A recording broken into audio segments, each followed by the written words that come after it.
add the 4 to put left. Left. Yep, there you go. Andrea, just go ahead and move that chair then a little more this way. Move your camera back. There you go. What?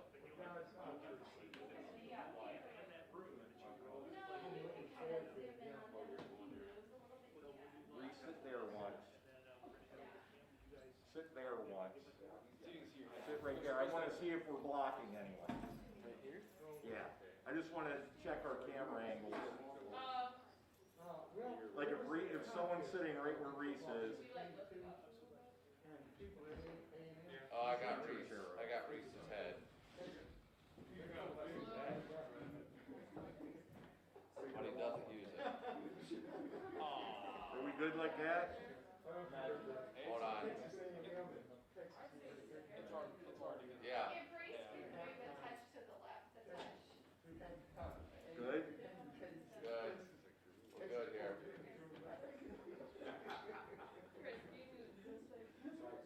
Right? Yeah, Mr. Fisher's putting them there to see where heads can't be. Because I got more people coming.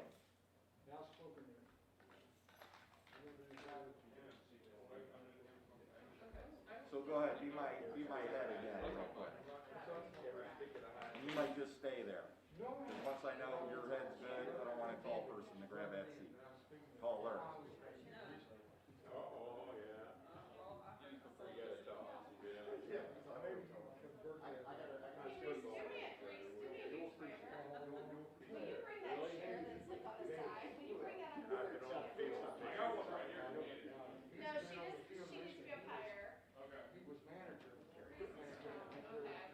Heads up back there, guys. You can come through. Well, Sam back there was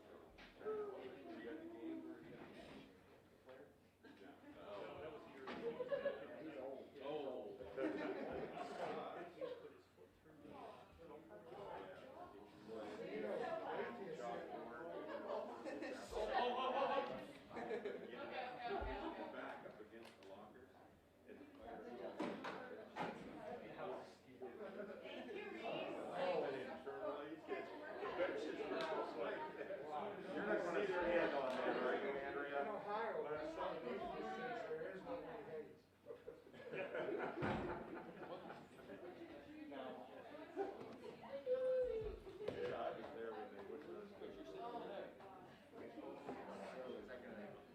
too much emphasis. Yeah, we'll be okay. I only have like 9 more kids. So I might just have to Yeah, that's good.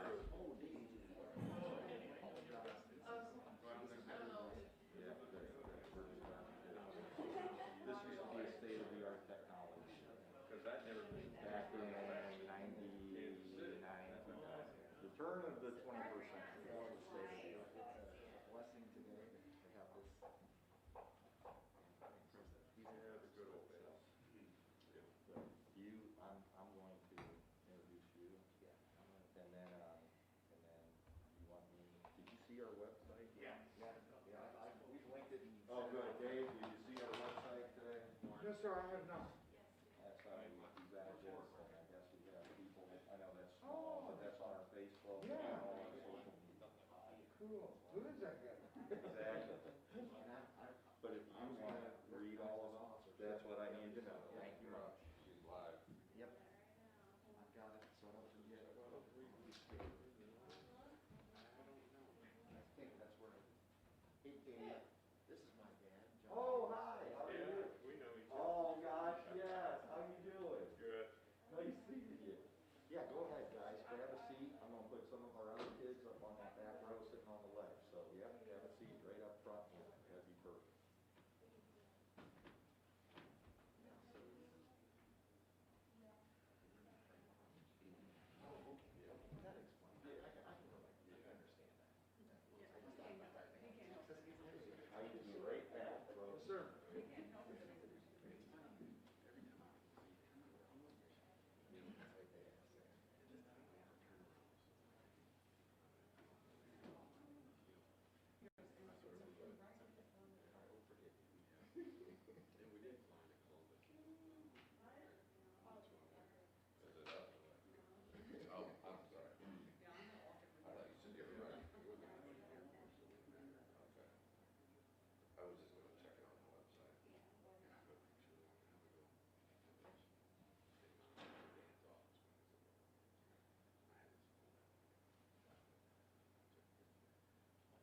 It's not on campus, but it's. You know, it's very commercial. Arena. I think that was there a couple years ago. It's the same one, it was 5 years ago, it's the same one we just did. Okay. Okay, yeah, they've been doing this for a while. Morning, everyone. Here's some of our horticulture. All right. Number 55 gave us directions. Thanks, buddy. Hey, guys. Ron, why don't you sit up on the top, on the back bench? One of you other ones, you mind you grabbing a seat up top on the bench? See what we got here. Folks, you can start filling in, please, if you would.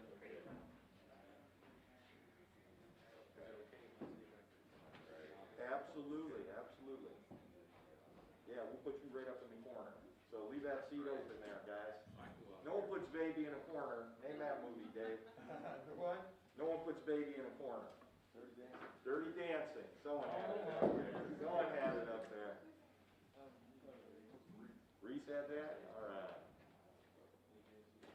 Yeah, we got some chairs right here too, guys, so.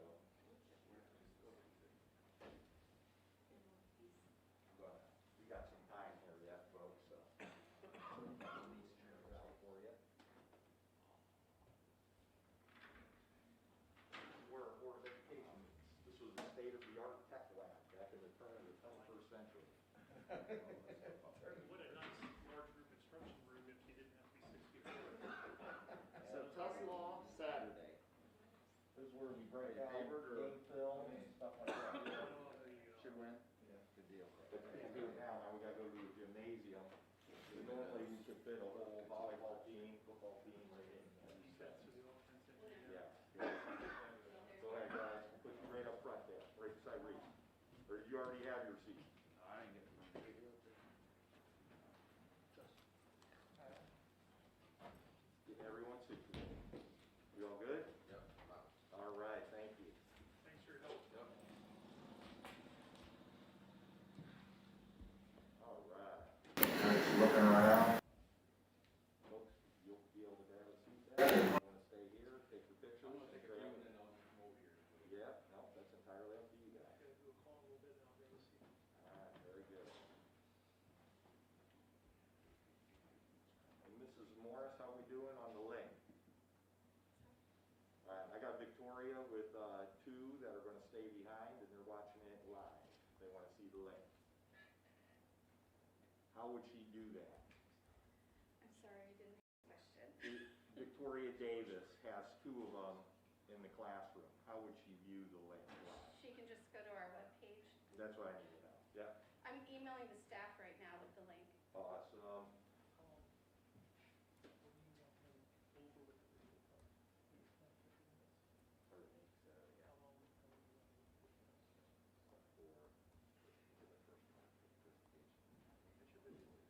Oh, as long as you guys tell us. So, I mean, we're gonna start right at 9 o'clock, correct? Okay, yeah. Yeah, so I thought I'd start at about 5 till 9. People log on early, I was doing introductions or something like that. So just work out, to just meet expectations. Dave, we have this portable mic if you thought you needed it, but it's set up acoustically. I I think. think you'll be, that's right. Can you hear me now on the back row? I don't need a mic, thanks. My daughter's hearing impaired, so I always am sensitive to. Yes, sir. I am too, I have. I know, I saw your story and I've heard you speak before, believe it or not. Wow. Todd showed me a sample video, I'm like, I know. And you And I still showed it to have my, assistant, and yeah, you're renowned, yeah, we know the story, it's very inspirational. So, it's on the website, Victoria.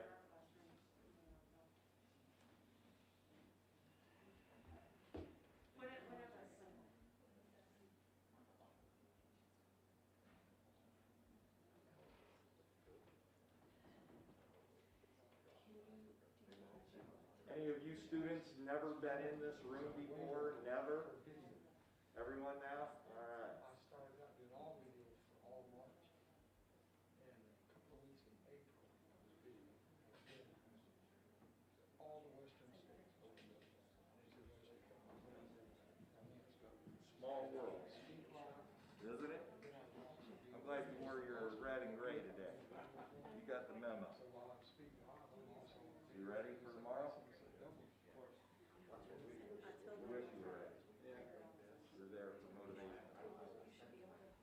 live in Maslin. I get the Maslin paper, so they cover Tustin. That's all they're talking about. All they're talking about is how Sandy Valley, once in our league, will show them what it's like to be in our league. You know, they're 1-5. You play tougher opponents.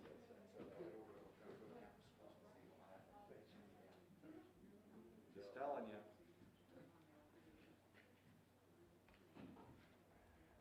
So no more coffee or caffeine, huh? I've had enough, man. If I was a preacher, I'd preach on 12 commandments. That's a little too much coffee. Yeah, I hear you. That's great. This is a really nice facility. Yeah, absolutely. I bet you use it all. We do. This is our Board of Education office. So this works for that too, and we can keep those. We never shut down our Board of Education. So, you know, a lot went remote. We had the room, we could socially distance right here. Back when I was a kid in school, they used to do corporal punishment. You whip your little butt if you did something wrong. Oh, the board, you had the real Board of That's Education. the Board of Education applied to the seat of knowledge. Did you guys hear that? They used to put holes in When it. I was principal here, the assistant principal, Jay Bednar, Mr. Bednar, Vietnam veteran, and a bodybuilder, even to this day, in his 60s, Mr. Bednar was the last person here, my assistant principal, that used the Board of Education.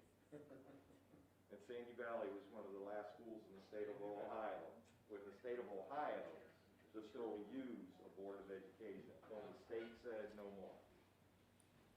So instead of Saturday school, you could meet the Board of Education. Yeah.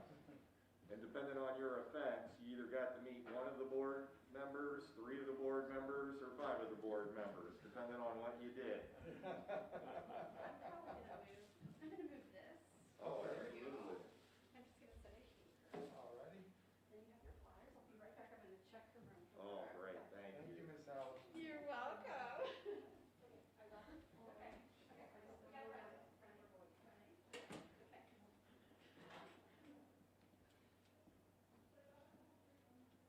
And it is Weaver. Reader, yes, sir. I'm sure you get Roever a lot. Oh, I growl and bite their ankle. Yeah, I get called Rover, Roever, Revere. The Hispanic population calls me River. Very good. I do a lot in Mexico. I speak for the University of Mexico down in San Luis Potosí for the law school, medical school, and computer science school. And it's a huge university. Boy, they got the nicest facilities you ever saw. Right on cutting edge. They never could get my name out. That doesn't matter to me. Just call me a time to eat. Well, we wish we could have held you in our performing arts hall. But as I told Todd, we got a beautiful facility up here. We just are keeping, we're not allowing any visitors in our main educational facility. I So whether understand it's the that. bookmobile, anything like that, so. Same with military. I do everything for military now on video. And I'm training a young man, and he was actually permitted to be on campus, if you call it, on post, at Fort Bragg the other day. And on suicide resiliency training. And so I train trainers to do that for the military. I work for the Department of Defense. And, well, that really went well. So that kind of gave me a little spark to venture out a little bit more and see how far they can go without conflict. It's really crazy times we live in, isn't it? It is.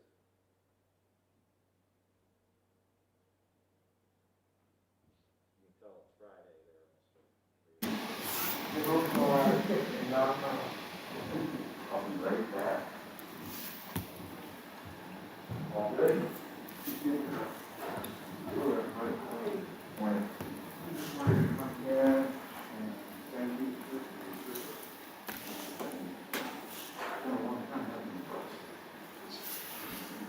Check, check, check. Got nothing. Crap. Sorry. Mrs. Morris, can you hear me? Nope.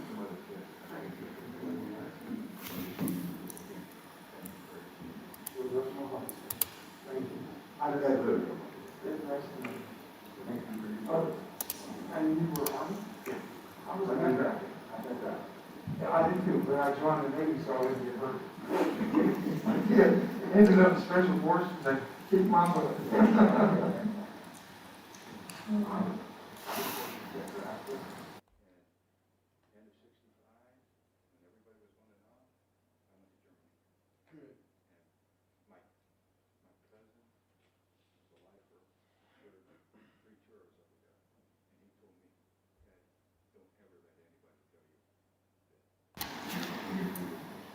Oh, yeah, absolutely. And I was, you know, sure you should, when I would make you feel so comfortable. Sometimes don't ever forget, some folks, they don't know what we're talking about. They have experiences. Some will, they don't understand. Part of my sitting on this one without right now, it's not discourteous or disrespect. Reese, talk for a second. Like the loud self you can be. Little louder. Thanks, man. I appreciate it. That's all I needed. Thank you. I know you're good at talking, so I thought I'd. No, I probably should have gotten this thing right. I was probably.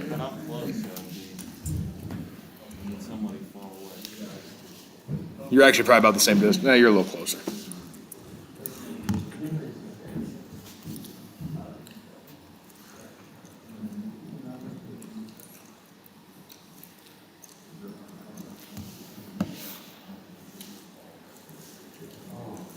I'll be seven for that, well, I'll get far enough, and then next one, 2 weeks.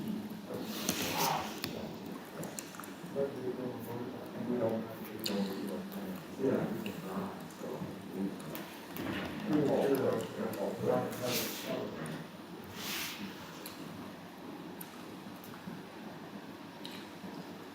Yeah, so down, I was thinking about it, all. You're going to the Cavelli Center? Is that where your next stop is, right?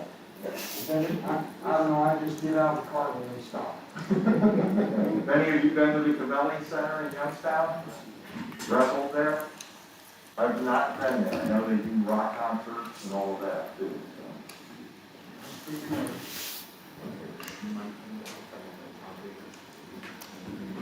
Oh. They're good though. I thought about when I thought about it. Huh, Mike, I'm really glad to meet you. Let's see that. Now, so you folks know our new high school and our new buildings, not a single one of these students were in the new building. So when we talk about the new high school, not a single one, even the seniors, are like, what new building?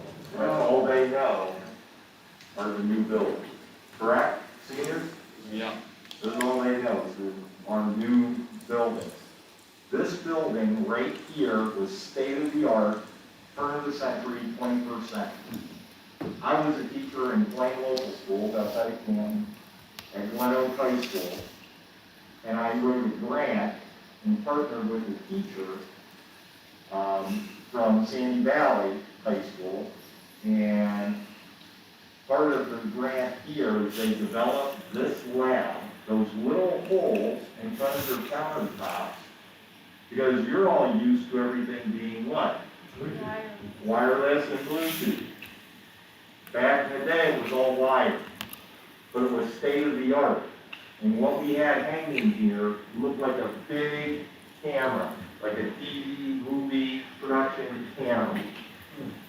And one would point out, and one would point at the speaker. But what would happen is that's how we did our Zoom or Google Classroom back in the 2000s.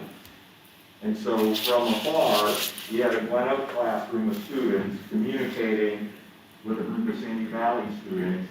And what you would do is you would click your microphone, and the camera would zoom in on you, your face, as you spoke in to the microphone.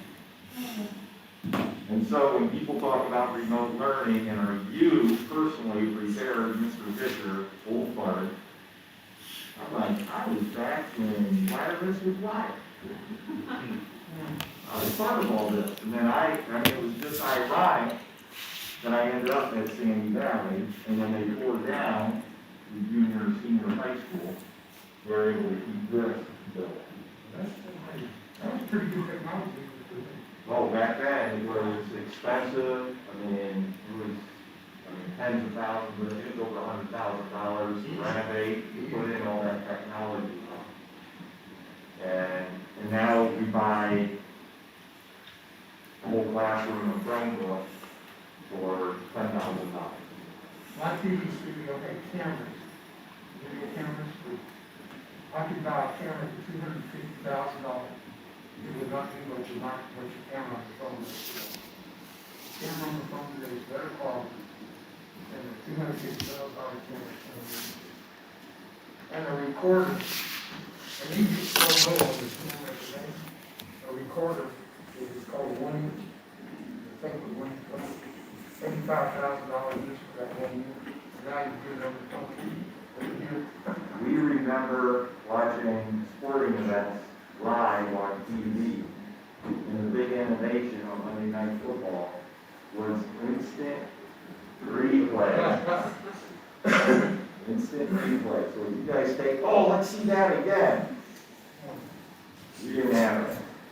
And they also came up with a really big innovation was called reverse angle.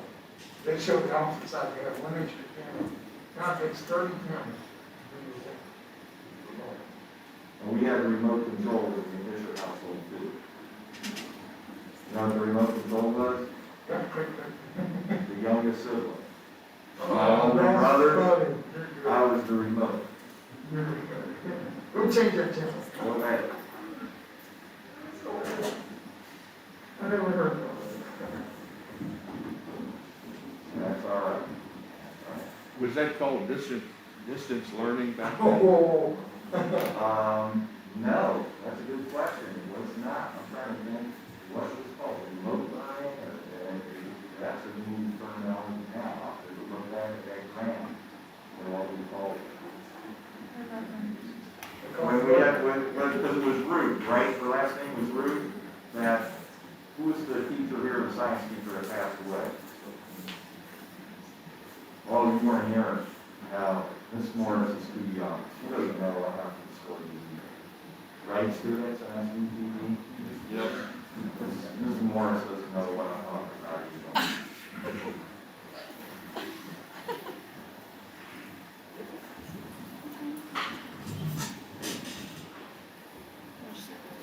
Hey, morning, Mr. McGann. Yeah.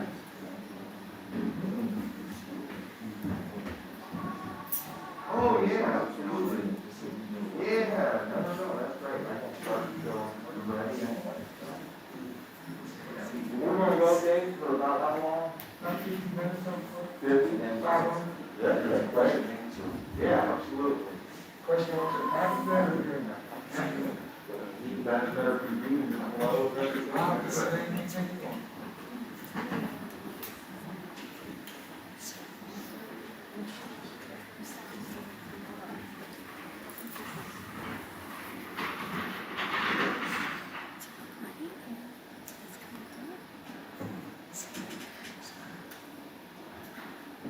Now, just to keep prepared, big tough German, Mr. Fisher with the C-F-I-S-C-H-E-R, that's the German spelling of Fisher. All my relatives are German. Germans are known to be tough.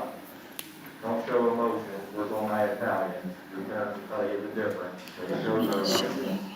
Wear it on their sleeve. Germans sort of keep us reserved. Anyone need a Kleenex before we begin? Because even though I've heard Mr. Roever speak, I saw a video of Concord did back up again. So it's all out of love. All out of love. Are the speakers gonna take their masks off? Yes, once we're all seated and set to go, yes. That's how we do it in the classroom, as a matter of fact. So feet are moving, mask on. So even like now, depending, we're a little close, so I'll just ask the kids to leave it on. But if this were a classroom and they were just seated, they would say, hey, no one move, we can take a mask break. So if this were a regular class with about 5 fewer kids, they could all take their masks off, and that's how they do it. Correct, guys? The reason I don't know, they're used to seeing me go around and bother everyone. And I purposely am trying to keep my distance too. So as I lose a principal that gets quarantined, I can jump in. If we all hang out together, one goes down, we all go down. So even as principals, we can only drive to a football game together, a volleyball match together, and how would I take that right separate, there's just two of us in the car. Think about that. Not a lot of principals, but if we all pile in one car, 6 of us pile in, heaven forbid, someone has COVID, we probably all be quarantined and all that. But that's okay, we don't need principals for this as well. More paper for us, right? Yeah. How we doing back there, Mr. Price? We good? We're good, we're ready to roll. Are we ready to roll there this morning? All right, so I need everyone in here. And I just want to say welcome everyone. Welcome those that are watching this live throughout the state or throughout the nation. We have Cardinals throughout the whole United States and the world. So I hope you have a lot. We put this out on our Facebook and social media. And my name is David Fisher. I'm proud to be the superintendent here at Sandy Valley. And it's really easy to be proud to be the superintendent at Sandy Valley when I have great kids like this here. This came upon us fairly quickly a few weeks ago. I've heard of Dave Roever. Actually had the pleasure of hearing him speak once before. And when I heard the opportunity that he could come to Sandy Valley, we just couldn't pass this opportunity up. And so we've been with COVID-19 and dealing with social distancing and all that. It's my pleasure that he's here to speak to all of us today. And to introduce him, we have from Camp Muskingum, from FFA, we have Todd Davis with us. You join me in welcoming Mr. Davis. Thank you. How many of you remember 6th grade camp? All right, awesome. Hopefully we can bring it back normal so we can get the 6th graders back down here in future years. But want to basically introduce or let you know who the sponsors were to make this possible. So I want to make sure we recognize those people. The John and Ruth Davis Charitable Trust, which John Davis is right here. Going to listen to Mr. Roever this morning. Sarchium Ford in Waynesburg was responsible. My last 3 cars were purchased there. If you're looking for a car, I suggest you go there. The Ken Davis Insurance Agency was responsible. Carroll County Farm Bureau, Dan and Val Kirk, and Ohio FFA Team Muskingum all went together to help make this happen. So we appreciate them for doing that. And I don't want to take time away from the main event. And it's an honor and a privilege for me to be the person who gets to introduce him. He is going to have some time after the presentation is done for some questions and answers. So as you're listening to the conversation and the presentation, maybe put in your mind a question that you might like to ask him. But it's an honor for me to introduce him. I've watched him on a VCR tape. You guys don't even know what that is. VCR tape we used to show at FFA camp many years ago. And he's quite a young man. And I just wanted to, basically join me in welcoming our speaker. He's going to bring a message of hope and honor and how he turned a tragedy into triumph. So please join me in welcoming Mr. Dave Roever. Thank you, students. Good morning. Good morning. And good morning across the internet, wherever you are watching today. I'm very honored to be here. I am going to sit down with your permission, or without, I guess. But today I cannot stand for a long time. In 2010, I jumped out of a helicopter in Iraq, broke 6 vertebrae in my hip. And I was paralyzed for 2 years in my leg. More braces, but I'm back on my feet again. I want to start out by telling you about I love you. I love every kid in this country. To me, I'm not looking at kids. I'm looking at, I think mostly seniors, I understand. And I'm looking at young men and women that have a huge future. And that mask you're wearing reminds all of us that there's a lot at risk. But I want to bring comfort to you, tell you.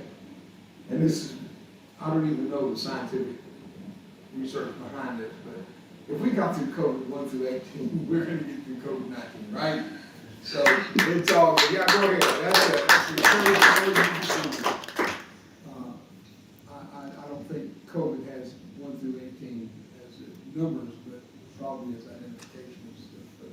is, I just want you to know, this world, and especially this country, has been faced with things a lot bigger than this. And millions have perished in these past pandemics that worldwide has wiped out virtually countries. We're gonna be fine. And I want you also to know that you, as young men and women, are probably the most challenged with all of this, because in your youth, you're really focusing on what is my future, and this thing is a little bit of a hindrance to you. I'm not gonna minimize the reality of what it is, and I'm only taking my mask off better, for you to better understand me without microphones and all, and I don't want microphones. When I think you can hear me fine, I want to do it this way, but we're safe to do it this way. So here's what I want to do today. I want you to draw parallels in your thinking between today and some of the experiences I'm going to share with you that seem like 100 years ago. I tell young people around the world, I was injured in 1969, and they think, oh, that was right after the War of 1812. Well, it was after, but not right after, okay? And I'm not nearly as old as it sounds. At 73 years old, I'm still contracting with the Department of Defense, and they send me all over the world. I work as a resiliency trainer in the Comprehensive Soldier Fitness Program for all 4 branches. I travel to Saudi Arabia, Kuwait, Oman, Qatar, United Arab Emirates, Afghanistan, Iraq, Bosnia, Kosovo, Syria. You name the country, if there are troops there, I go there. And one of my focuses is suicide prevention. And as I tell the story today, you'll see why I've been asked to do that. I'm going to tell you a story that comes from, not just from memory, it comes from my heart.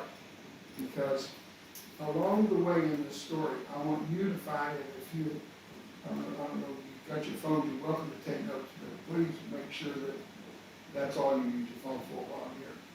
Because I want to keep your attention undivided. If you need to make notes on your notepad, whatever you got on your phone there, to ask questions a little bit later, you can do that. And if I'm compelled to do so, I may start some of those questions even before I finish. I'm going to try to run about 45 minutes from now. And the reason I might let you ask some questions online is because some of the kids watching all over this country may have the same question. So we'll work with that. I'm going to ask you to do something else. I'm going to ask you to relax. And it's okay to laugh. It's okay to cry. It's okay to clap. It's okay to sit quietly. But let your heart lead you today. Don't be confined. The problem with masks has nothing to do with COVID-19. The problem with masks is it hides your identity. It really does. And you know you're ugly when before COVID-19 they asked you to wear a mask. And so I'm just telling you, you cannot imagine what I looked like 3 years ago. 3 years ago, I did not have a nose. 3 years ago, I only had a piece of a nostril, and it was so contracted over I couldn't breathe through my nose. I don't know how many years ago I could breathe through my nose. I don't know. And breathing through your mouth causes teeth to rot. It also is not good for your heart to breathe through your mouth. And also, your nose also is a filter that helps filter out a lot of things that goes into your lungs and your bronchial system that you aspirate. And so I didn't have a nose. It was blown off. My ear was gone. This one is plastic. I'll talk about it a little bit later. My eyelids, I couldn't blink my right eye. I know I went 40 years, if not 45 or 46 years, with amazing pain in my right eye. Try holding your eye open from blinking for even 30 seconds and it starts burning and stinging. You know I'm telling you the truth. Well, if you stick your finger in your eye or something gets in, you know how it burns. I lived with that day and night. It kept me awake most of the night. I didn't sleep well for all those years. Now I have eyelids as of 3 years ago. So lips, eyelids, and a nose. I'm telling you, I've received back most of my identity that I lived half a century without because of what happened to me in war. They did releases on my neck and I could turn my neck again. Just at my head. You guys don't realize the damage that we can do to each other and the curse of humanity called war. And I'm going to make a statement. I want you to hold on to it and listen carefully to what I say and how I say it. When I say I hate war, you can understand why, right? You can give me a nod. I can't read your face very well, but you understand when I say I hate war, why I hate it. But I also want you to know, I hate bondage, slavery, I hate anything that resists a human being from being the full potential of that human can be. And war is sometimes, in our history, proven to be an exemption from the future that would have certainly left us in bondage. That I can say I hate war, but I love freedom just about that much more than I hate war. Just enough to say, I'm proud of my scars and stripes. And that's my little play on words, and you caught it. I have no regrets. Guys, listen. None. None. 48 years ago, I bought my first airplane because I was so embarrassed to walk through an airport because children would run, hide behind mom and look around and say, Mommy, what is it? So what you're looking at today is a masterpiece. I have eyelids, I have a nose. I'm so proud of my nose. It's a boy. I love it. Brick Army Medical Center. I love that little nose. But for the first time, 2 nostrils, 2 eyelids, 2 lips. Guys, you don't know what you got until you lose it. Someone said, boy, I can clarify that. I lost a lot, but in these last years of what will certainly be my sunset before too long, I am enjoying life again without scaring children. So for 40, I'd have to sit down and actually add it, but probably about 43, 45 years in private aviation. I had my own Learjet for decades because I was embarrassed to go through a large airport. No one on my airplane looked at me and said, "What ain't your face?" And the guy who said to me was uglier than me. I said, "But I'm your mother." You know, everyone in the morning slapped her. So I 3 years ago, sold my jet. Because now I can walk through an airport and not be humiliated and embarrassed. And I don't like to scare children, unless it's for fun.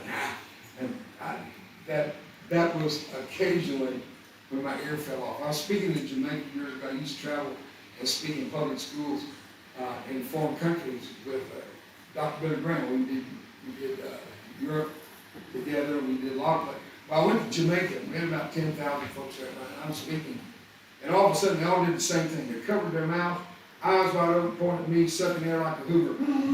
So I checked my fly when, you know, I mean, come on, guys, man's got to do what a man's got to do. I looked around, my ear had fallen off. It's artificial. It's laying on my shoulder. Now, you can't ignore that. You're going to have Jonestown again without the great Kool-Aid. So I grabbed my ear down the sweat, stuck it back on. It got worse. They thought it was a miracle, and they all got religion that night. So you can see that if it's going to hurt, have fun with it, for God's sake. Do something about your pain. Don't let it do to you what you can do to it. I make my scars get up every morning and worship me. My scars will do what I tell them to do that day. Those scars are not going to dominate me. I'm going to dominate them. These fingers that don't extend, this hand that's mutilated, this thumb that's gone, they made that out of my hip. I don't suck my hip, so that's my motto. So, that's pretty gross. But my point is this, I use this stuff. I walk up to a little kid sucking his thumb. I say, "Hey kid, don't suck your thumb." I didn't lie to that kid. I didn't tell him not to swallow my thumb. I just say draw his own conclusions. I'll break kids with thumb sucking like that when they look at my hand. What am I doing? I'm taking my tragedy and exchanging it into triumph. And I'm not stupid, my man. Young lady, and across this internet, I don't have to guess. Some of you have been emotionally and physically raped, you've been hurt, you've been devastated by people you trusted the most. And I'm going to tell you, there is no excuse, there's no right that can come out of that wrong, except one thing only. In your development, maturity, and maturation process, post-stress. They call that post-traumatic stress disorder. And I'll define the difference for you in a second. You can take that tragedy and turn that into triumph by going to someone who's been hurt just like you.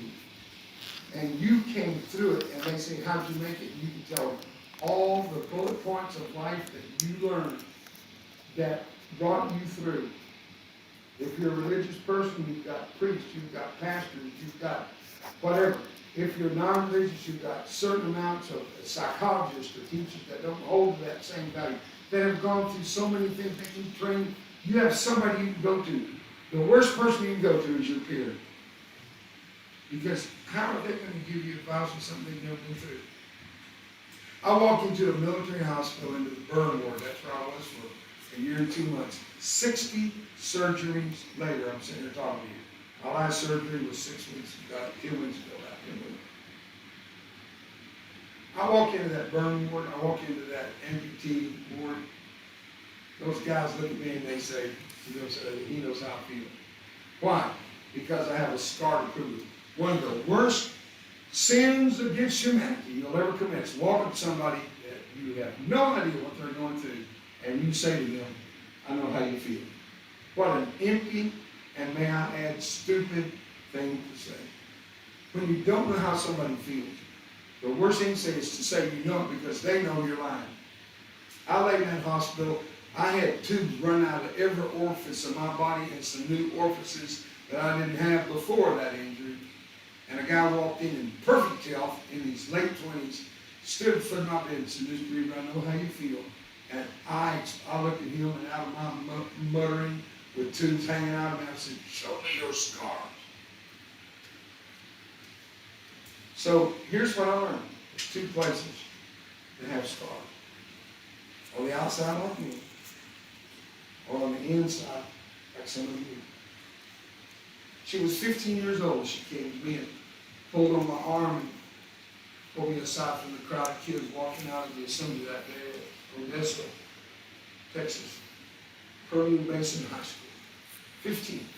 She said, I got to talk to you alone. I said, well, I don't talk to girls alone.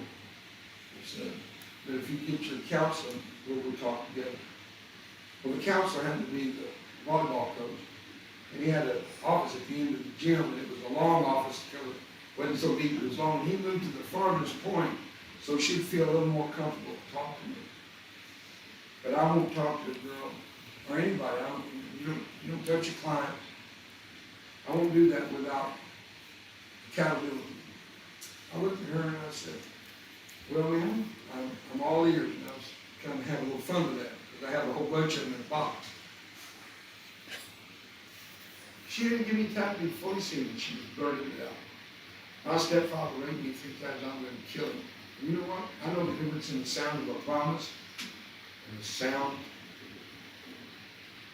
of a vision of hope and dream. This is not it. This girl's promise. There was no threat.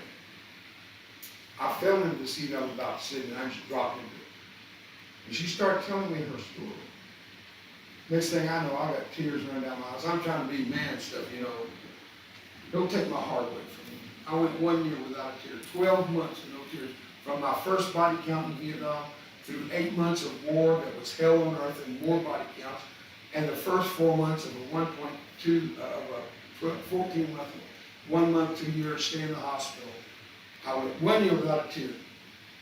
And a lady came in and said some things to me that would reverse the curse against my emotions. I shed my first tear after a year. That year was the saddest, darkest time of my life. And for me to weep and have a tear today is probably one of the most encouraging signs of healing in my entire nature. To heal the inside man is greater than to heal the outside man. If you can be healed of scars on the inside from wounds that are unspeakable, that's the greatest healing you'll ever go through if you're left in a wheelchair the rest of your life. Because I've seen many a person with a perfect body and a broken heart that could not function. And people quite the opposite. Who had a perfect heart and a broken body who got along just fine. And today I'm here to encourage that person inside of you to rise above the external pressures. It's kind of like a football. However many pounds are in that football, they jump on it, they kick it, they pile on it, they do everything in that football. And that football resists every bit of it. It's still there at the end of the game. You know what I'm saying? Be a footballer. We all have stitches sometimes. Sometimes we feel like we're pigskin. We don't like ourselves. We don't like who we are, the way we look. We all want to look like you know who at television and you know who. Let me tell you something. The most beautiful person on earth is you. the undefiled, unchanged, unfashioned you. You are the most beautiful. How can you say it? Because you're one of a kind. You're one of a kind. You're absolutely beautiful. So don't let things on the inside destroy you, because I'm going to tell you, the countenance will betray you. And if you can resolve some of these pains and say, that little girl looked at me and told me that story, I'm crying. I felt embarrassed at first, and then I realized that's part of my expression of life. And from a man, it's even more valuable, because boys grow up being taught, big boys don't cry. What a crock. What a denial of that part of you that has every right to express itself with a tear. And that little girl reached across the desk and she wiped the tears on my face with her fingers. And she looked at me and listen to what she said. Nobody's ever cried for me.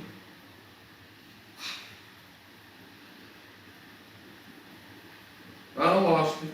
I jumped up, threw my arms around her. I hugged her. I'm snotting all over her sleeve. She's patting me on the back. See, it's okay, mister. We have a counselor. Just be you. There's nobody more beautiful. And when you're just you, you can take that mask off. And I'm not talking about the one you're wearing now.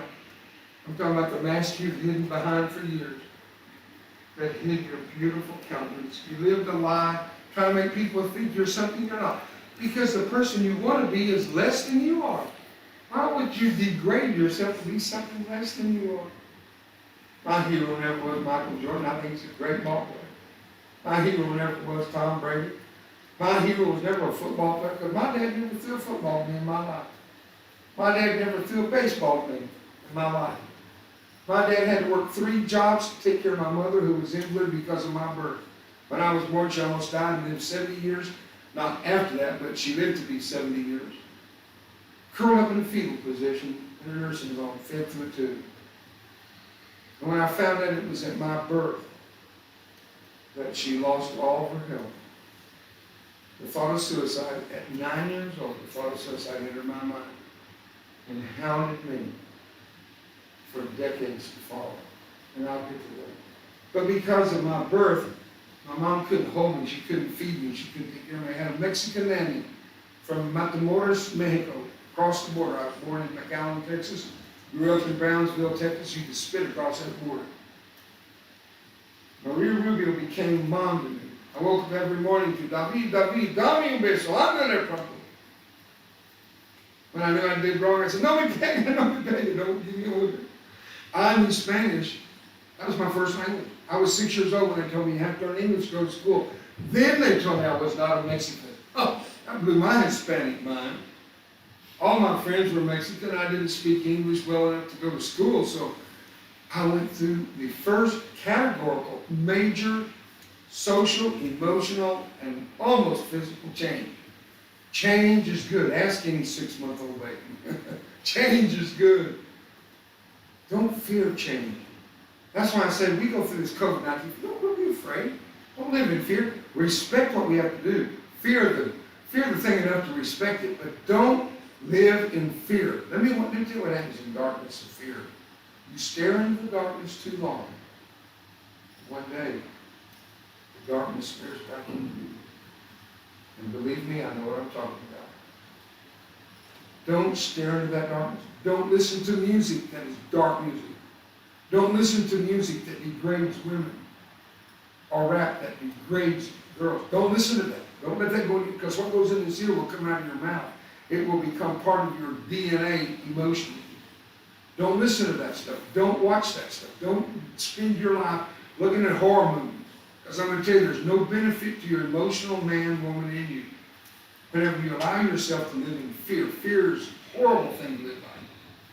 And I do know what I mean. I know what I'm talking about. At 9 years old, I thought I'd take my life. Because a 9-year-old boy, the synapses of the nervous system haven't all connected. It connects quicker at girls around 18. They're more mature than boys, and that's just the facts of life. That's a medically proven thing. But if the synapse of the mind, of the brain rather, can be connected sooner, it would behoove you to understand what I'm saying. But I'm going to try to educate you, educate you. I'm trying to educate you about what goes into your ears and what you see. Whether you're looking at pornography or you're listening to music or teachings that degrade women, one of the greatest issues in America today is the women's lack of respect by young men that grow up either with a bad example from, God forbid, in your own home by your own dad, or no dad at all, or some peer telling you and giving you something that you, I saw, the first thing I ever saw in a pornographic way was when I was in the 5th grade. The boy brought a little wallet-sized picture of a naked woman, and he had a bunch of guys come in and showed us that. When I looked at that, my eyes opened. I'd never seen such a thing in my life. It scared me. I took off running. As a kid in junior high, not even junior, I took off running across that playground. What was I running from? I don't know. I didn't know where I was going. I didn't know what I was running from. But I can tell you this, the emotion, I knew it was wrong. I knew it was wrong. Let's just leave the spiritual thing out here. That confuses too many people. Let's just go straight to the emotional. It was wrong for me to see that woman degraded like that. And it wasn't even her, just a picture of her. I'll tell you how powerful that impact was. If I saw that woman today, all things not being equal, she never aged, let's say. If she walked through the street, I'd identify her in 1 second. I know the look of her face, and I know exactly what she looks like. That is the power of the taboo that people try to give young people to never forget what they're trying to tell you. They use taboo. And I want you to understand, you've got enough taboos in life. You don't need any extras. So let's learn to respect, and I'm speaking from a man's point of view, okay?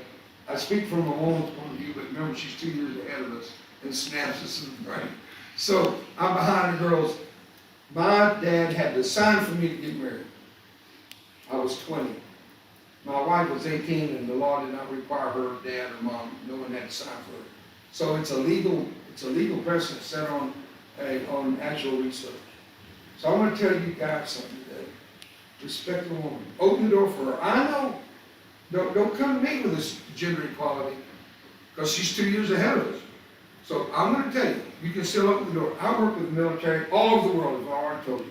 One of the primary laws of the military is genders are treated equally and treated equally. And boy, do I agree. So why would I say, gentlemen, open the door for a woman? Not for her. She can open her own door. She's strong enough. She's smart enough to know what that doorknob is. Why would you open that for her? To show your superiority? Not at all. Because there might be a little 5-year-old boy looking at you, and what you do and how you treat her may cause that child to grow up to never beat a woman, hit a woman, abuse a woman, because he saw you show respect to the opposite sex. Now, there are people who disagree with me, and that's fine. I'm 73, and I'll probably die before they do, and they can go ahead and boast about their point of view later. But I never saw my dad lay a hand on my mom. Never once. In fact, he treated her with such respect, I learned how to treat my wife. I've never raised my voice, much less my fist, against that woman. She was 13 when I met her. I was 16, and I asked her to marry me. She slapped me. She did. She said, I'm only 13. I said, but you have the body of a 14-year-old. That was I deserve being slapped for that one. So I got my second slap. I was learning lessons from a girl that was ahead of me in understanding and character. Say character out loud to me. Character. You know what character is? It's like integrity. It's doing what's right when nobody's watching you. What do you do when no one's watching? One of my primary concerns are some of you that go home after school and no one's there until mom or dad, or hopefully both come home from work, and you've got 3 or so hours. You're called latchkey kid. You have your own key to the house to get in. What goes on in that period of time when no one's watching you? Can I count on your character? Can I count on your integrity to be what everything you look like you are would be? Does your countenance betray me with a mask on? It's hard to know. But sometimes I don't need a mask. I can look in your eyes, and our eyes will talk to us.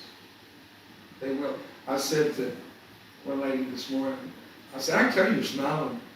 I said, because hidden behind a mask maybe the smile, but your eyes are tattling. I can tell you're smiling.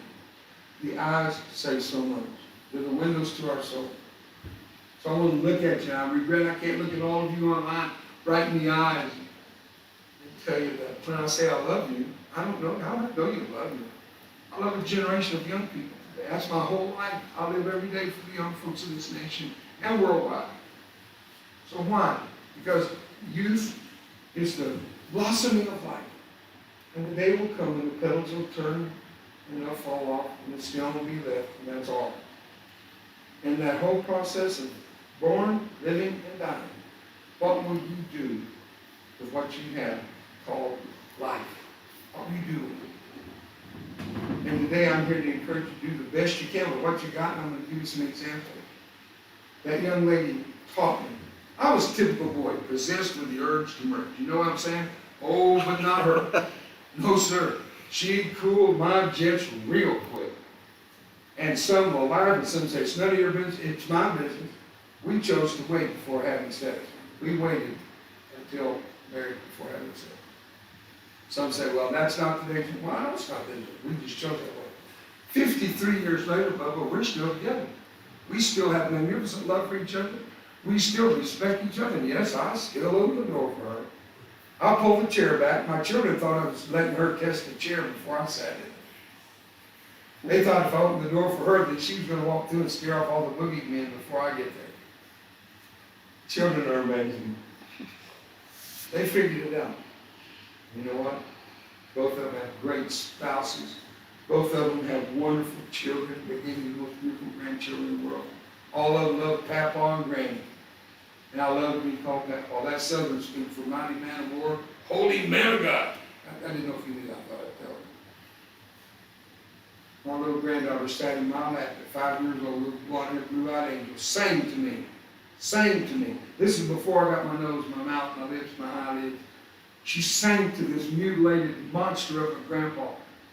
You are so beautiful to me. Can't you see? I couldn't see. I was crying and blowing snot bubbles at that point. Why am I telling you this? Dude, I've been blown to pieces. I've been blown to pieces. But no scars on the inside. I got the skin of a new baby in the heart. I'm doing great. And the things I lost are nothing compared to the things I've learned and gained over the years. So I don't sit around feeling sorry for myself for what I've lost. I use every bit of it. These old scars will work for me for the rest of what's left of my lifetime. They don't call me these military tours all over the world because I'm good looking, that's for sure.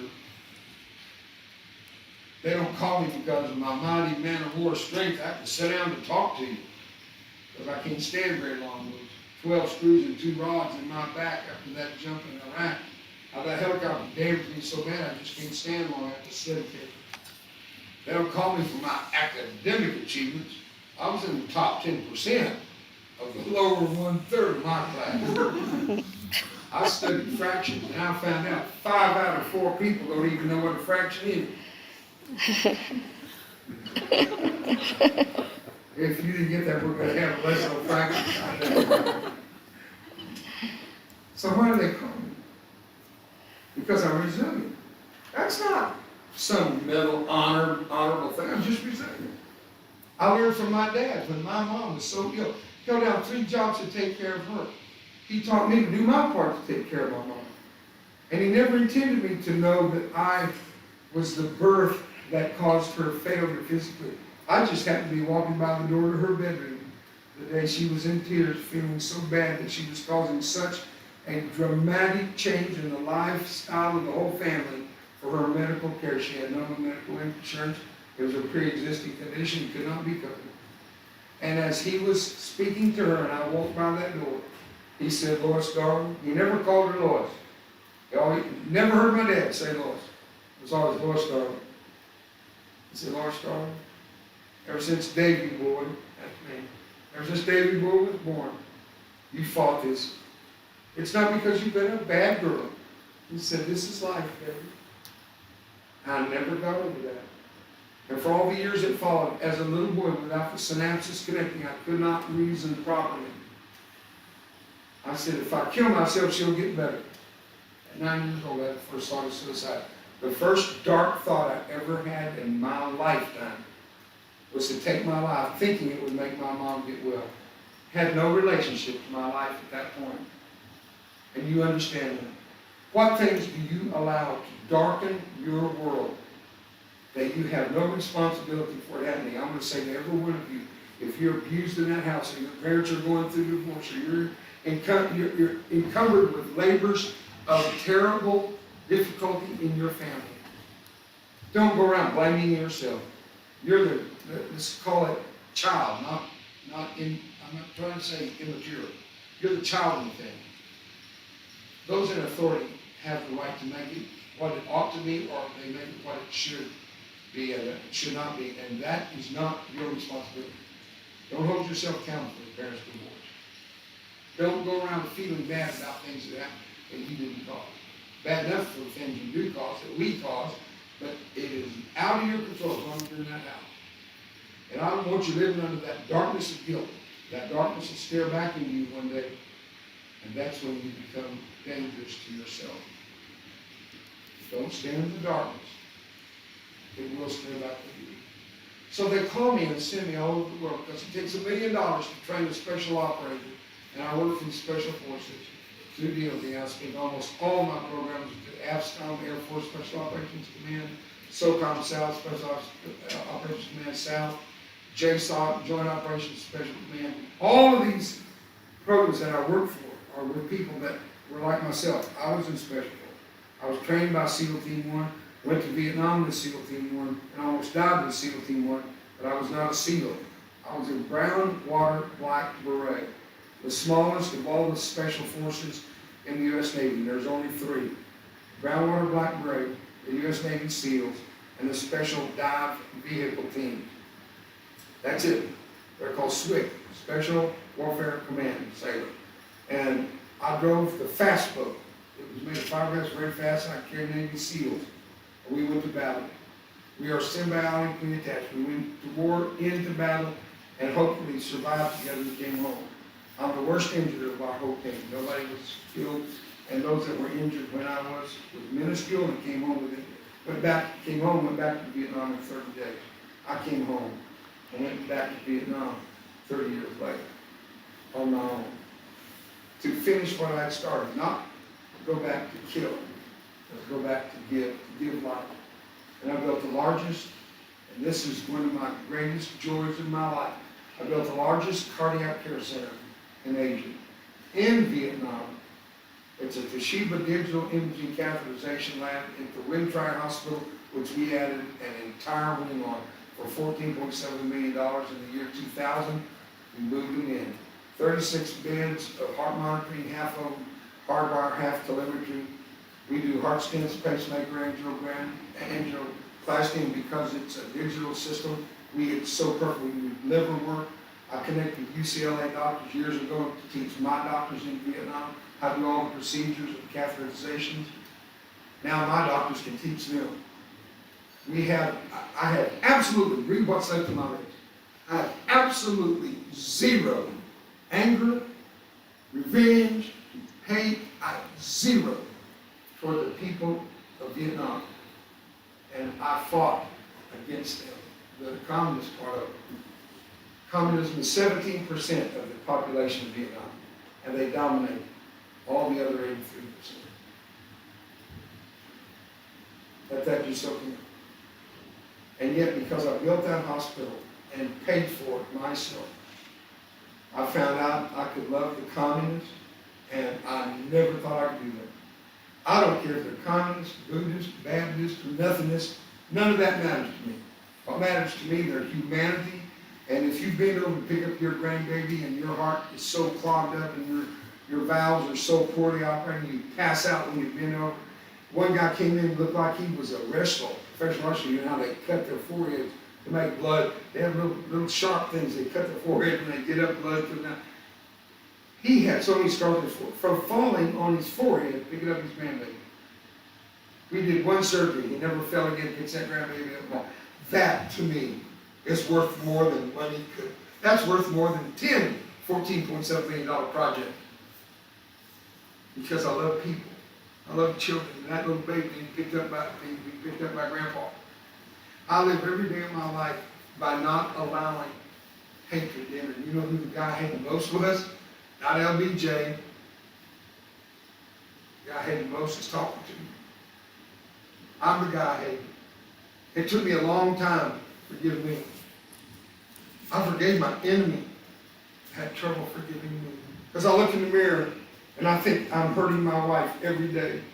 My beautiful little teenage wife comes in and I'll get to this moment and share that part with you.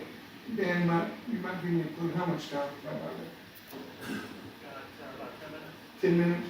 I want to tell all of you, this gentleman sitting right here, Dan Schreier, that man is the reason I'm here today. He'll point to Mr. Davis and Mr. Davis, and they'll talk about a video they saw of me decades ago at the FFA, the greatest youth organization in any school and anywhere in America. And gentlemen, thank you for your confidence in calling me Dan. Thank you for all the years. You were superintendent of the largest school districts in this entire state.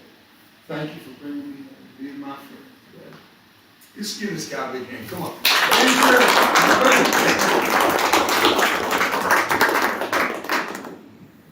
I look back at the things that happened to me, and I'm going to take you on an emotional trip. I'm going to take you back to that little 15-year-old girl. I had to tell her what she probably didn't know I would tell her. Didn't change anything. I said, young lady, before we go another step forward, are you willing to stand by what you told me? Because what you told me is a crime against minors. You have confessed to a felony committed against you. Are you willing to stand by that? Because if so, then we have to report it to authorities. You cannot hear a confession of a minor of that degree and ignore it. I would never do that to start with, but much less would I do it even because it had to be done. I didn't want to put her through a living hell if she was speaking out of an emotionally distraught experience. And it wasn't all true. She said it's true and more. Police were called. They picked him up at his job and he's still in prison today, where he belongs. I hope to God they just leave him. To do that to a child is unspeakable. And everybody in this room knows I'm telling you the truth. It's unspeakable.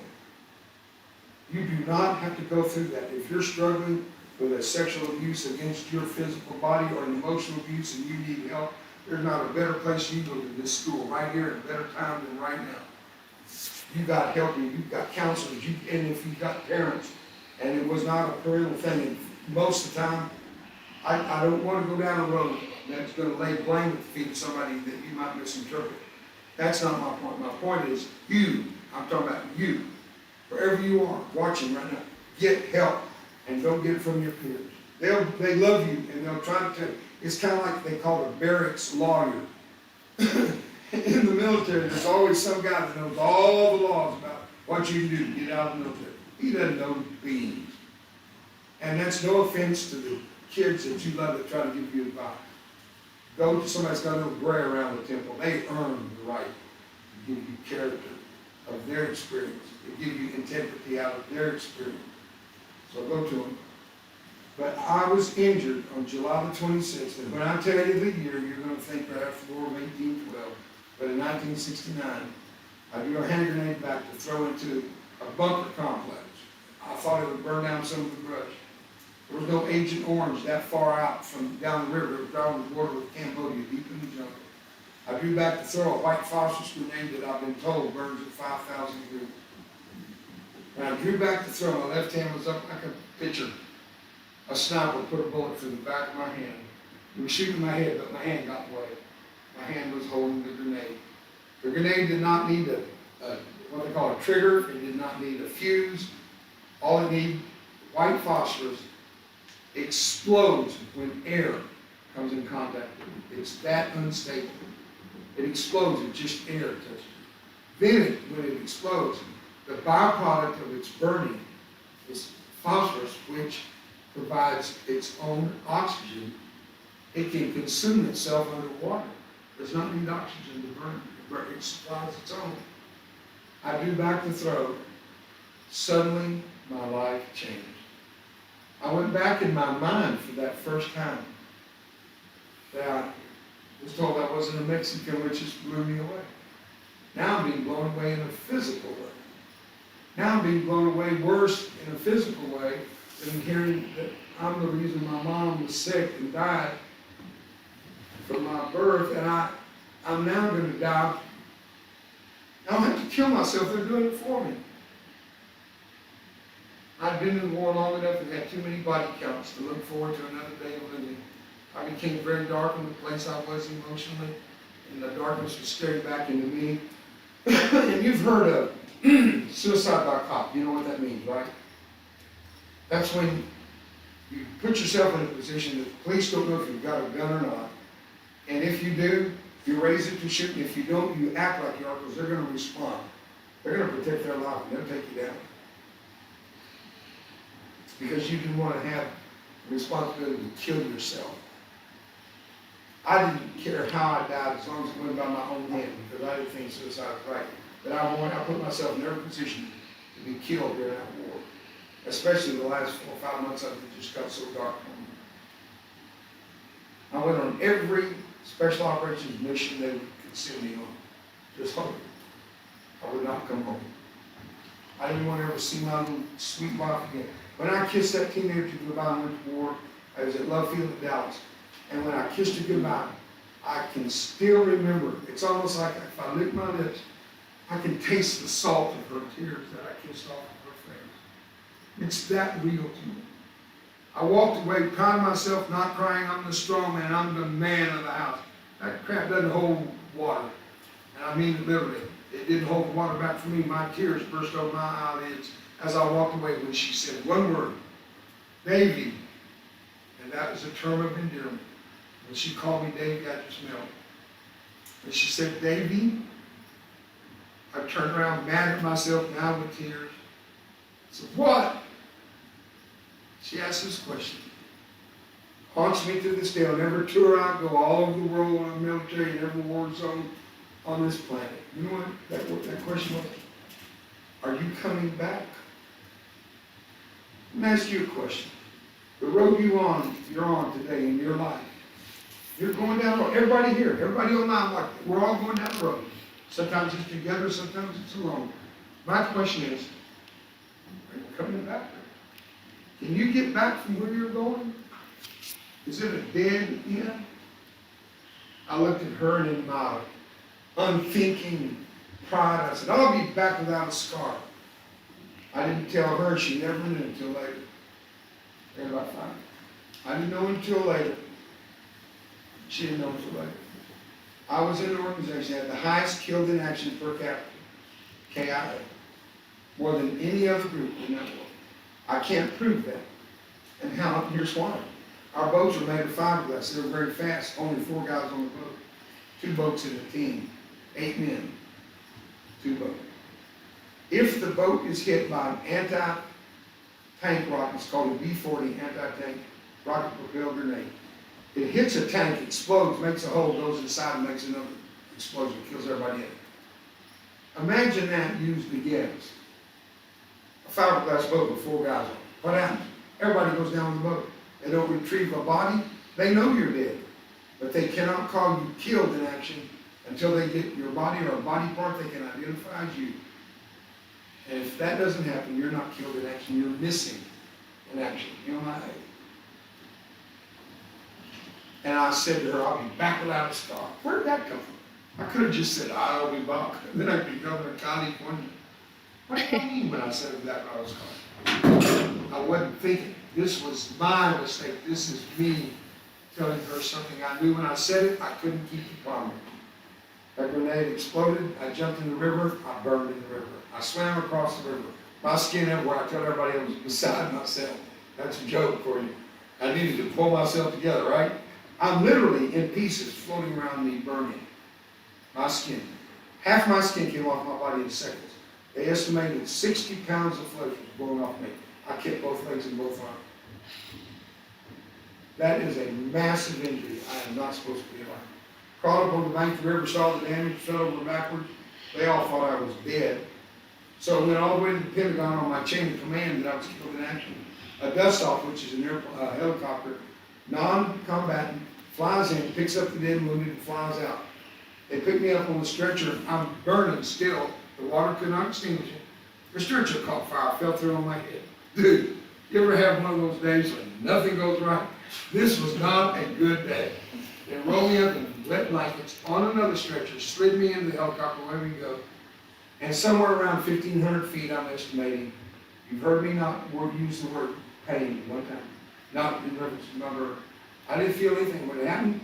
And when I'm swimming, when I'm on the bank of the river, when I'm on the stretcher, in the helicopter, no pain until probably about 1,500 feet up.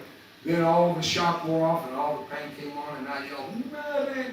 And it scared him so bad he almost jumped out of the helicopter. The pilot lost control. It's no joke. We're dropping like a rock, and I thought, good Lord, we're going to crash. I'll be the only survivor.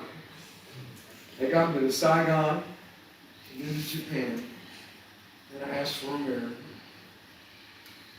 And they brought it. We were both wrong. I should have asked, I should have brought it. When I saw what I saw, I knew no teenage girl could love a monster. This was skull. This was second-degree burn to the width of my shoulder almost. Everything I covered was 30 degrees to the bone. Everything. I could see my heartbeat. I'm mutilated. No child, girl, should look at that and call it that her husband. So I decided if I kill myself, they'll never open the casket. She'll never see what I became. She'll never see the promise I broke. I'll be back without a scar. And I did the dumbest thing I've ever done in my life. I took it out of my doctor's hands. I took it out of my family's hands. And I decided to kill myself. And I pulled the tube, and I laid my head back, and I waited to die.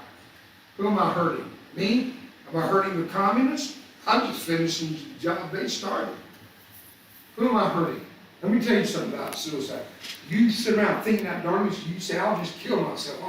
The people you hurt are the ones that love you. The people that you help are the ones that hate you. Don't play into the hands of your enemy. Never give suicide a second thought. And for God's sake, don't drink and drive. That's another way to kill yourself. And unfortunately, a lot of innocent people with you.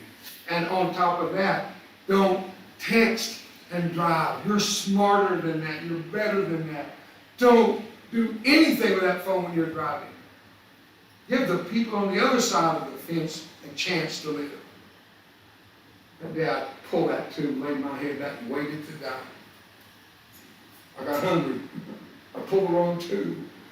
I had pulled lunch. And you can die that way, but it's going to take a while. You smell a peach and you're singing, plug it in, plug it in. Well, I'm going to tell you something. I'm glad I pulled the wrong tube. But it didn't mean thought of suicide would go away. For 20 years, I fought that demon in my life. 20 years.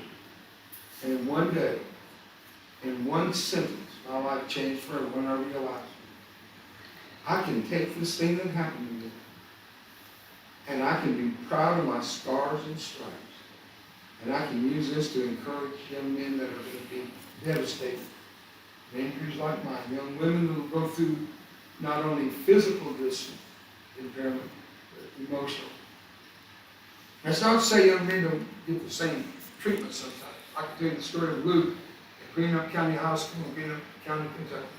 I won't tell you the whole story, I'll just tell you. We found him chained to the ground under his house, being molested daily by his dad. And that's enough said. Anybody, any child, can be going through things that they will mask it and hide behind that emotional mask that's hiding your beautiful face today. We'll get through this. And you'll get through whatever you've gone through when you learn. Don't hold that anger, bitterness, hatred. Don't hold that revenge in your heart. How do you forgive what you cannot forget? Listen carefully. How do you forgive what you cannot forget? Two ways. One, you don't remember it against them. You remember it, but you don't remember it against them. That is to say, in your own mind, you're just going to shut down all the hatred and anger against them. You'll never move forward with hatred in your heart. Number two, use what happened to you for something good, and it'll reinforce your decision to move forward. And one day someone hurt like you will say, because of you, I'm alive today. Because of you. There's a little girl 4 years old right now coming up through the ranks. And there's a girl watching right now going through hell on earth. You're going to make it, and that little 4-year-old one day will be your age. And she'll say to you, how did you get there? How did you get through it? And you can tell that child the things you learned through your pain that you turn into gain. These are not cliches. These are laws and principles I live by. Never give your enemy the chance to rejoice by taking your life, succeeding in what they failed in, killing you. Rise up every morning. You may be below zero in the morning. Don't end the day until you're at 100% or better. You trust me? I'm telling you the truth. I close by telling you something. I think my 5 minutes of you up will make it really quick. When I landed in America, they put me in Brooklyn Army Medical Center. I'm a patient today. I walked into, they carried me into my room and put me in my bed, and walking into the intensive care unit was a little teenage girl, my wife. She looked at the foot of the bed, there was the chart with my name on it. There was a tag on my arm with my name on it, but she didn't believe it was me. She couldn't even identify me. She walked up to the edge of the bed, she looked at me, and this eye was all that was working. I got my vision back here. It's not great, but it's better than nothing. This one, perfect. She looked in that eye. What did I call it earlier? The window of her soul. Everything else was gone, mutilated, putrid, literally, putrid, rotting, stinking, burned flesh over half my body. But she looked in this eye. She saw something she recognized. And she bent down and kissed what was left of my face, looked me in my good eye, and she said, I just want you to know, I really love you. Welcome home, Davy. And when she says, Davy, I said, baby, I'm sorry. She said, why? Well, I broke my promise. I said, I can never look good for you again. She said, Davy, you never were good looking again. We both laughed, and I promise you, it hurt me more to laugh than hurt. Students, my time's up. I gotta go. But I just want to tell you for the third time today, I love you. We love you.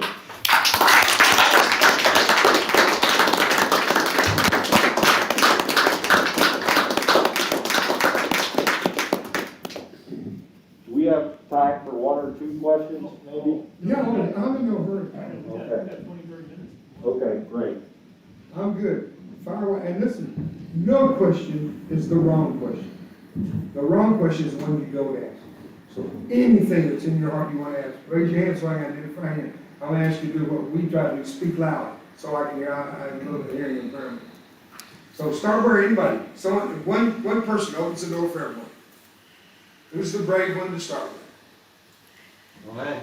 All right, right here. What made you do what you do after injury?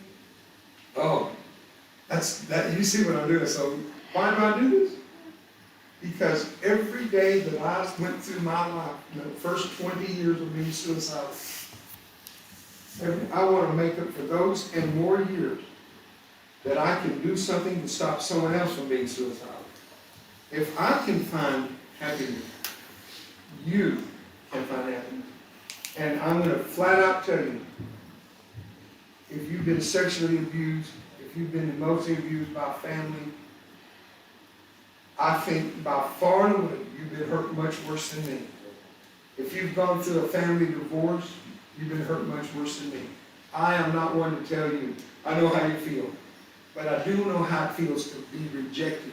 When it was the children saying, Mommy, what is it that drove me into a privacy mode? I get them speak, I've spoken to a crowd of 350,000 people with Glenn Beck at the Washington Monument. I've done that, never a second. Big cameras on me, on screens as big as that whole back wall. Not a problem. But a kid looked at me and cried, Mommy, what is it? It just drove me to the corner. I couldn't live with that. Now, I can say, through all the years, and that was another almost 30 years, because my new face is only 3 years old. For all those years that followed, and today, I can say, if I help one kid, I am so proud of my scars and stripes. You know what I'm saying? So this is my healing to help someone else through their healing. And if you have been encouraged today, I've had the best day I could have. And I hope you get encouraged. Good question. Someone else.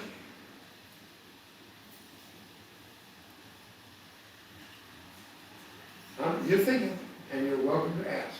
And I don't blame you for being quiet, but no one knows who's behind the mask, so go ahead and ask. I'm gonna wait, because I can outweigh you, I can outlast you. Anyone, come on. Come on, guys, I know some of you got some good questions, come on. I can tell you this. If you wonder why I do what I do for the military, you heard me say I hate war. I will tell you that. There are no greater people in my lifetime that I've been, who I'm about to, that I've ever worked with, than the women and the men in the United States military who don that uniform with their life on the line. The hardest thing I've ever been asked to do for my country is when they put me on a C-130, 21,000 feet, grinding away through the night across the Middle East, looking at the caskets that draped with flags on that flight with me as I escort those that fell in valor on the field of battle. I escort them to the mortuary in Baghdad, where their bodies are prepared for the long flight home to Dover Air Force Base, where their bodies are prepared for interment in the cemetery up there to the hardest thing I've ever done is sit there and look at those. They call them transfer cases. I've looked at those and I've wondered, is the next Mother Teresa, was she the hope that now lies dead in this casket?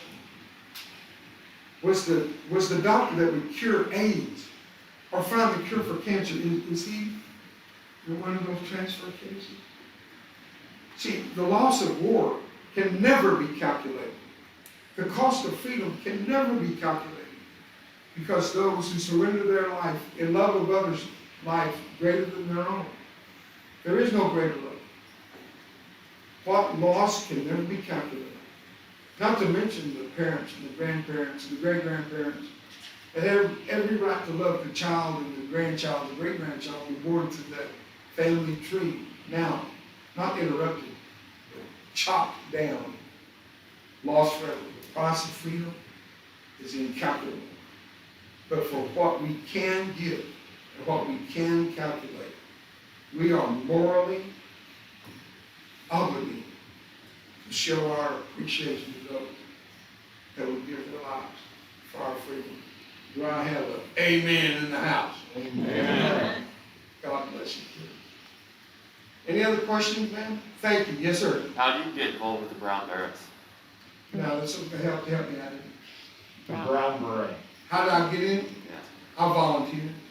Because you have to understand, if you're drafted, it's a 2-year commitment. If you join, it's a 4-year commitment. I looked at it, I said, that 2-year commitment will get me killed. I'll join the 4-year commitment. They do anything they want to. I'm in the Navy. I'll go to sea. I've never been on a ship yet. They put me on a little fiberglass boat and stuck me in the jungle for 8 months and shot me up. So that really worked out well. I joined because I'm adventuresome. I love adventure. And I said, well, if I'm going to go to war, I might as well enjoy it. So I joined because I get on those little fast boats. And I made it all the way to Bocat. I loved my boat. That's a good question, man. You thought through that sequence and wondered. Now, there's an answer not shown here, and I'm glad you asked. Anyone else or a follow-up? Any other follow-up questions? Yes, ma'am. I have a question. You've given us such amazing advice today. What was the best advice you've ever received? What was the Best advice. You've ever received.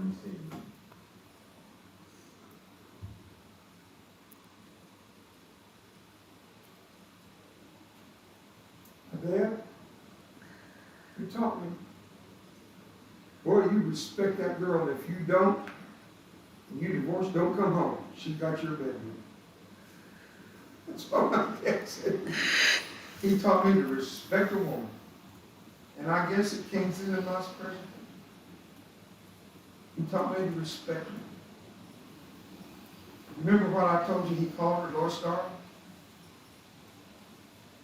When she passed away, she weighed 68 pounds and never uttered a word for years and years and years. We don't know if she could hear or see anything. kept alive by 2. They rolled her over, changed her diaper. When they rolled her little body back, she didn't live there anymore. She was gone. And at the funeral, I remember back when my dad would brush the hair aside. She'd be in her wheelchair and he'd bend down and kiss the back of her neck. And he'd whisper loud enough for all 3 of us siblings to hear, "Boy, darling, I love you." We heard it every morning. She was able to be in her wheelchair. Then she was confined to her bed with a machine that was filled up the whole bedroom just to keep her alive. And then when that could no longer work, they had to move everything to the life care center because we couldn't even feed her. And when she died, I looked over as he walked up the first man to a casket that was open. He was wearing a 3-piece suit when it was out of style, wearing a watch chain that was out of style, and the gold had rubbed off and the chrome was shining through on it. And she liked that. So he wore that. He didn't care about style. He wore what she wanted. And I was sitting there when he walked up to the casket and he bent down and pushed the hair aside from her unhearing ear. And he whispered loud enough for everybody in the funeral home to hear. And he said, "Oh, darling, I love you." Where's that kind of man today? Where's that? I hope I see it in every man in this room. And I'm going to believe that about you. You make a promise, you keep a promise. You make a vow, you keep a vow. You love her unto death. Not only love him unto death. And there are a lot of people debate with me about it. I say, debate yourself in the mirror because I'm not even going to enter the conversation. I've lived 53 years with this woman and I know what works. And it's called respect. Honor. And the other thing I do, and boys, listen to me, gentlemen. You're going to win a girl's heart? Buy her a flower. I do not know why that works. I've never understood that depth of the woman, but buy her a flower. And if you're broke, do I do? Go to the cemetery, men there everywhere. Flowers. 1-800-FREE. I'm kidding. But it's called respect. And that's the lesson I learned from you. All of this is that it was I have been put to the fire contest. And my dream is to come forth as gold. Someone else, good questions. Don't scratch your nose, I thought you were going to raise your hand. Anyone? You're always so quiet. It's all right. Peter, are you doing any other ventures in Vietnam? Yes, as soon as the country's open again, I'm headed back. I have a university program. It's a theological seminary in Vietnam and 36 other countries. And how many languages? 12 languages out there? 12 languages, 36 countries, and 150,000 students online that are in Vietnam alone. Remember, it's a communist country. In Vietnam alone, we have 120,000 students. Now, the man that's superintendent of all of our K-12 schools over there is Dan Schwer. And these are schools where we're already providing math, English, and all kinds of opportunities in aerospace engineering and computer engineering. And we start them in kindergarten, learning how to speak English. It's crazy how fast those little kids over there learn. They learn to speak English in just a matter of 3 months. They're fluent in English, which is a hard language. It was easy for us as a group. And our schools over there are expanding exponentially. We're opening in Indonesia, the name of the country, it's the city-state, it'll come to me in a moment.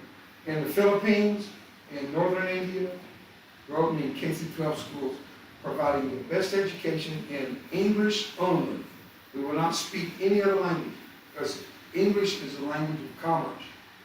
And the children in Vietnam, by the government request, says, we want you to teach them English, but they cannot have a Vietnamese accent. They have to speak English like people in America do. And that's what threw the door wide open for us to start our schools. And we're training the next generation of diplomats for the country of Vietnam and 36 other nations. Pretty cool mission, isn't it? And that was the country of my near demise, because I didn't hold them accountable for what happened to me. I remember it, but I don't remember it against them. I forgave all that past. And today, we're getting to do what we do in the country that should be for most guys that still isn't served there. They call Vietnam their enemy, and I won't tell you the name they call people. I never got into the name call. It's easier to put a nickname on somebody you're about to kill. Boy, did you hear that? If you're gonna fight them and kill them, you better nickname them, because you don't want to know their name. You don't want to know their wife. You don't want to know their children. That's humanity. So stick a name on them. Stick them some degrading name so you can destroy them. Don't go down that road. Can I get another amen? Thank you. Dave, I have a question. You interject humor in something so tragic. I mean, I see you go from watery eyes hearing your story to laughter behind the mask. Were you always that way? Yes, I was. So right, I mean, From there, and here's my proof of it. My mom, when she could talk still, before she lost all of it, she gave me everything she could give me. And humor was, she was an amazing, she was valedictorian for her high school and college. Her dad was Justice of the Supreme Court for the state of Arkansas. Brilliant woman, raised with highest education. And she taught me humor. She says, if you can have people laugh with you, not at you, they'll listen to everything you say. And you know what? It's true. But I don't laugh to make you laugh. I don't do humor to make you laugh first. My humor is for me. Because if I can laugh, I quit holding it against me. If I can laugh my way out of hell, I can laugh my way through those swinging 40 gauge. And I'm going to laugh to my last breath. I mean it, guys. Humor is a healer. Laugh more, gripe less, and people will love the socks off you. And I just do humor more for me. And you know, I don't sit around thinking of one line. Most of them just come. Like, I was surrounded by my own burning skin. I was beside myself. One day that just hit me, and I said it, and the kids laughed, and they saw right then. That was a tragic moment, but it was okay with them, so it's okay if I laugh. And it takes the stress and the pain off you hearing an ugly story, but you won't forget that. And I can tell you some of the great lines. You know, my ear fell off. One of my other lines came one day. I was speaking to the school. I said, I'm going to take this ear off, and I'm going to stick it under the podium, and I'm going to listen to what y'all say about me when I'm gone. Everybody thought it was funny. I still ain't funny. It's so interesting how that my mom's morality, my mom's spirituality, my mom's emotional and physicality, all those things about her, I have adapted. She never complained through all those years that she could have talked and griped and moaned and carried on. Never once. Never once to us kids. And if she did, it was in private with her husband. I never heard it. So, I go to Brook Army Medical Center where I'm a patient today. When I walk in, I pop up on all the screens all over the hospital. They use my story on video to play in the burn ward 24/7. It's constantly going, looping. And I walk in those burn wards, they look and say, you're Dave Roever, I know more about your story than you do. They tell me all my ear stories like I never heard them. He said, man, you know, your ear fell off that time? Yeah, I know what you're about to say. They tell me my story. Because in humor, they found an escape from pain. Laugh more, hurts less. on behalf of Sandy Valley, I just want to say thank you. Oh, go ahead. Another question? Yep, go right ahead. Yes, ma'am. I know you've spoken at a lot of places, but I'm just wondering if you had a favorite time or engagement where you spoke. Now, I read lips a lot, so I'll have somebody repeat that for me loudly. A girl's voice on me, it's a little hard. Favorite school, place, best question? Is that? That he spoke at, yeah. Yes. The most fun school I've ever been to? Or speaking Or engagement. speaking engagement or anywhere. Any of my, okay. Any. Ooh. I think that Glenn Becker event on, to honor Martin Luther King on August the 8th, 2008, I think it was, for to honor Dr. Martin Luther King, one of my bigger, and also I spoke for the dedication of Texas Motor Speedway, 165,000 people. That's a lot of people. But if you put me in with a school like right here, what comes out of me is more emotional, more direct, more urgent to me to get the message across, to help close the synapses of your brain so that you can understand the consequence of your behavior. What goes around does come around. That's why I say don't text and drive, don't drink and drive, don't be distracted and drive. You're young and you don't understand consequences. You haven't lived long enough to see some things I've lived long enough to see. And if I can short circuit you suffering, I'll do it. And that is my most rewarding speaking experience. But if I come down to one above all, I was asked to speak for Dr. Billy Graham. It was a big event in the National Auditorium in Washington, D.C. And I always shared my story before he spoke for 9 years. He shared board member for 20 years. And in Washington, D.C., he wanted me to speak. So I get up and I'm telling the story I shared with you. But when I came to that point about the conflict with communism, now this goes back to the beginning of my speaking career, having big opportunities. I was still learning things. And I hope I never, if you stop learning, you're dead. So I'm still learning. But I got there and I said, Ronald Reagan was president. Boy, does that sound old to you. You think, oh my God, George Washington, Ronald Reagan. And I said, I'm proud of my scars and stripes. I'm proud I fought against those crazy old communists. I hate communism because it stifles the initiative of mankind. I just went through a litany of reasons. And they're the axis of evil. And about 2 days later, and I got 3 standing ovations in my speech before I even got through, and then I got another standing ovation. About 3 or 4 days later, I'm in my big tour bus, and my cell phone rang. It was brand new. They have cell phones that could go be mounted in vehicles, so they did it, Daisy. Only 2 people had that number.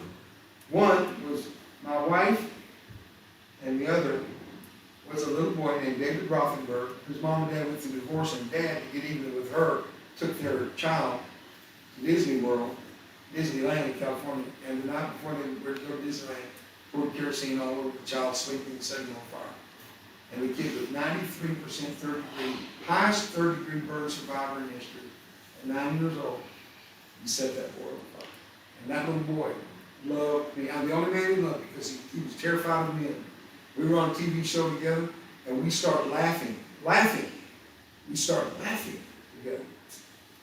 And I got to tell you that part of it because this plays in, and you need to hear me. On that show, it made headlines on LA Times. Big David, Little David, truly beautiful. If you saw the picture of us together, I had no face, he had no face, I had no hair, he had no hair, he had no ears, I had one ear, he had no nostrils, I had one nostril, part of my nostril, even though it didn't work.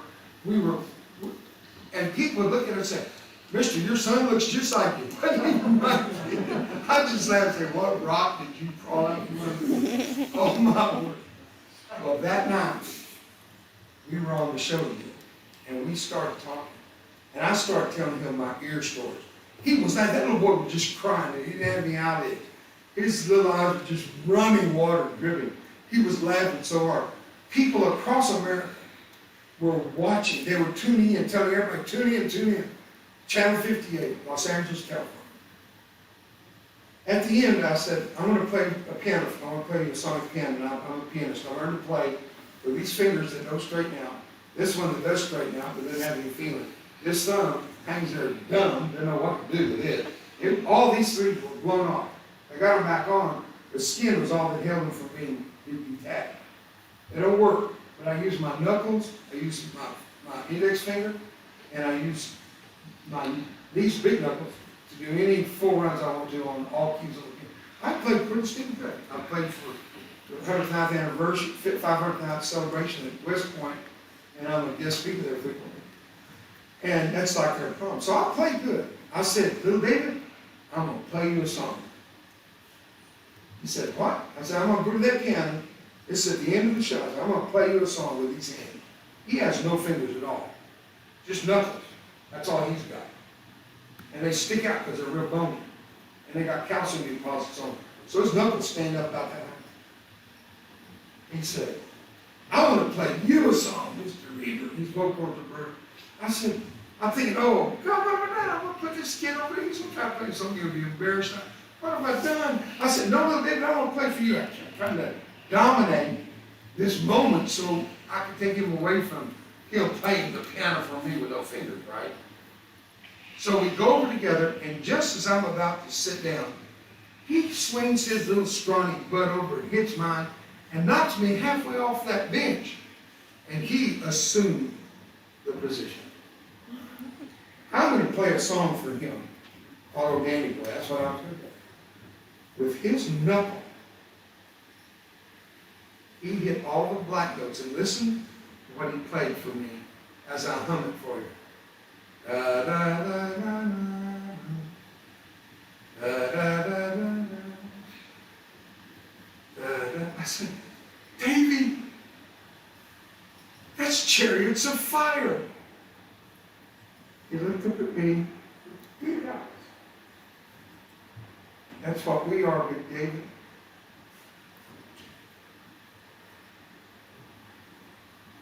Be a chariot of fire in your bones. Give everything you've got away to humanity and your love, your respect, your honor.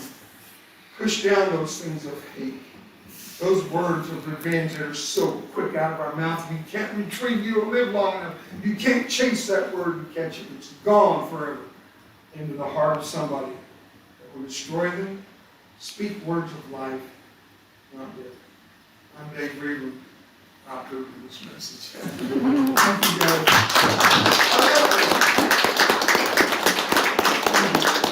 For football players, I'm giving you a cup, the Sandy Valley Monk, for being here today. Yeah, and if I fill this with water to the top, and he gets knocked, what's he going to spill out of it there, Mr. Petro? What's going, milk going to spill out of it? If I fill it with water, what's going to come out of it? If I fill it with coffee, what's going to come out of it? Fill it with pop, what's going to come out of it? What's inside is what spills out. And I heard him say today, he's filled with love. And I get teary. Because it showed today that spilled out in his message to all of you. And when he talks about when you mean it, when someone says something, versus an empty promise or he means it, he looked at all of you and said, I love you. Is that not, where's my social justice crew out there? Is that not our message? In a world where you could be anything, be kind. But I just want to share with you, thank you for spilling your love out to all of us. I salute you, General.